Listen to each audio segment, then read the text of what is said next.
Aadit cooking या YouTube चॅनलमध्ये आपले स्वागत आहे। आज आपण बनवणार आहोत ब्रेड पकोडे। चला तर मग आता आपण रेसिपीला सुरुवात करूया। पकोडे बनवण्यासाठी मी इथे 5 आलू घेतलेले आहेत। ते आता आपल्याला कट करून घ्यायचे आहेत। एका आलूचे 2-2 भाग आपल्याला इथे करायचे आहेत।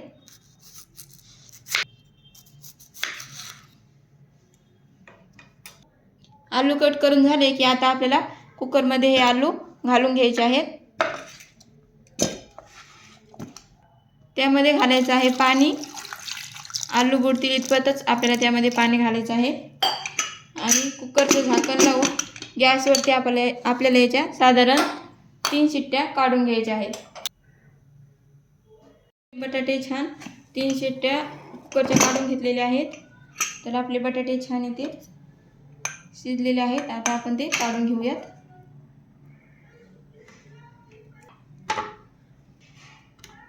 तर आता आपल्याला बटाट्याचे साल काढून बटाटा छान मॅश करून घ्यायचा आहे।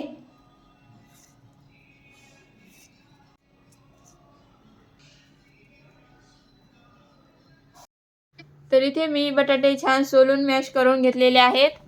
आता आपल्याला कढईमध्ये 1 पळी तेल टाकून घ्यायचं आहे। तर मी इथे कढईमध्ये 1 पळी तेल टाकून घेतलेलं आहे। त्यामध्ये घालायचे आहेत 1 चमचा जिरं, अर्धा चमचा कच्ची बडीशोप आणि जिरा आणि बडीशोप आपल्याला छान तेलामध्ये परतून घ्यायचे आहेत। यानंतर गॅस कमी करून त्यामध्ये टाकायचा आहे लाल तिखट। गॅस आता बंद करायचा आहे जेणेकरून आपले मसाले करपणार नाहीत। त्यामध्ये टाकायचा आहे धना पावडर, गरम मसाला, थोडीशी हळद यामध्ये आपल्याला टाकायची आहे आणि मसाले छान परतून घ्यायचे आहेत। गॅस बंदच आहे। आता आपण यामध्ये घालूयात उकडलेला मॅश केलेला बटाटा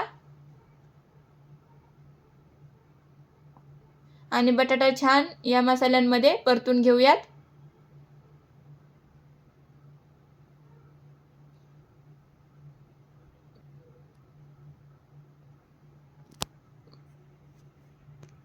बटाटा मसाल्यामध्ये छान मिसळून झाला की आता आपण गॅस चालू करूयात आणि बटाटा छान परतून घेऊयात।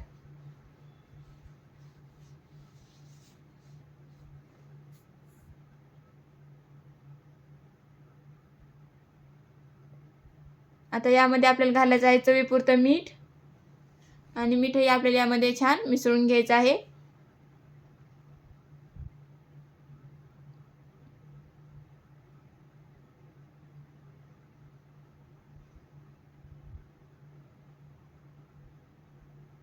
तुम्ही पाहू शकता छान असं आपलं सारण इथे तयार झालेलं आहे। आता यामध्ये आपण घालूयात बारीक चिरलेली कोथिंबीर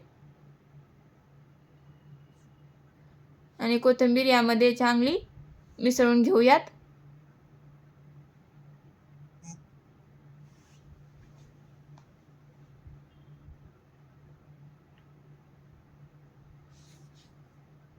तर अशा पद्धतीने ते आपलं छान असं सारण तयार झालेलं आहे। आपण आता ते थंड करून घेऊयात। तर आता आपण बेसनाचं बॅटर बनवून घेऊयात। त्यासाठी मी इथे 1 वाटी बेसन घेतलेलं आहे। त्यामध्ये घालायचं आहे थोडंसं लाल तिखट, थोडीशी हळद, थोडंसं मीठ आणि अगदी थोडासा यामध्ये खायचा सोडा घालायचा आहे। अगदी थोडासा मी इथे यामध्ये खायचा सोडा घातलेला आहे आणि आता आपण हे सर्व कोरडे जिन्नस मिसळून घेऊयात।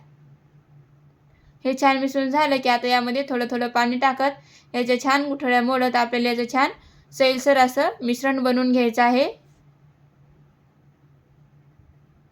सोडा अगदी थोडासा घातलेला आहे। तर या पद्धतीने मी याचं छान मिश्रण बनवून घेतलेलं आहे।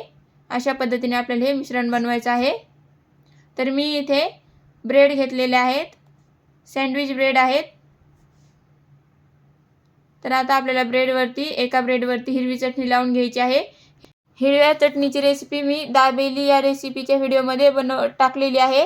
त्याची लिंक तुम्हाला डिस्क्रिप्शनमध्ये टाकते, तुम्ही जाऊन नक्की चेक करा।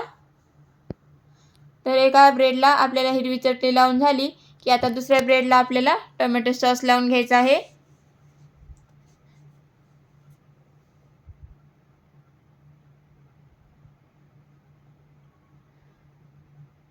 टोमॅटो सॉस छान लावून झाला की आता आपल्याला यावरती घालून घ्यायचं आहे आपण बनवलेलं आलूचं सारण.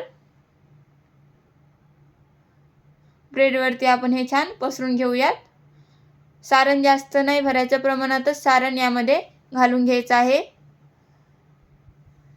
सगळीकडून सारण छान लावून झालं की त्यावरती आता आपल्याला दुसरा ब्रेड घालून घ्यायचा आहे. दुसरा ब्रेड आपल्याला त्यावरती असा लावून थोडासा स्प्रेड करायचा आहे या पद्धतीने. आता आपण ते 2 कट करून घेऊयात. तुम्ही पाहू शकता छान असं आपला ब्रेडला सारण लागलेलं आहे. तर आता आपल्याला ब्रेड तळून घ्यायचे आहेत. त्यासाठी आपण जे बेसनाचं मिश्रण बनवलेलं आहे त्यामध्ये हे ब्रेड छान कोट करून घ्यायचे आहेत. सगळीकडून असे ब्रेड हा यामध्ये कोट करून घ्यायचा आहे. ब्रेडमध्ये छान कोट करून झाला की मी इथे छान तेल गरम करून घेतलेलं आहे.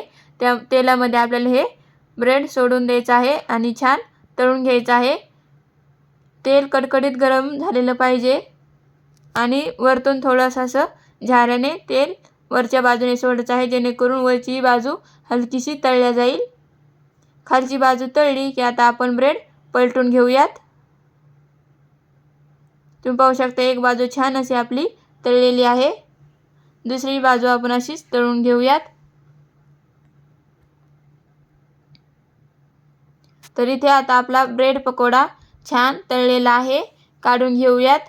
तर अशाच पद्धतीने आपल्याला सर्व ब्रेड पकोडे बनवून घ्यायचे आहेत.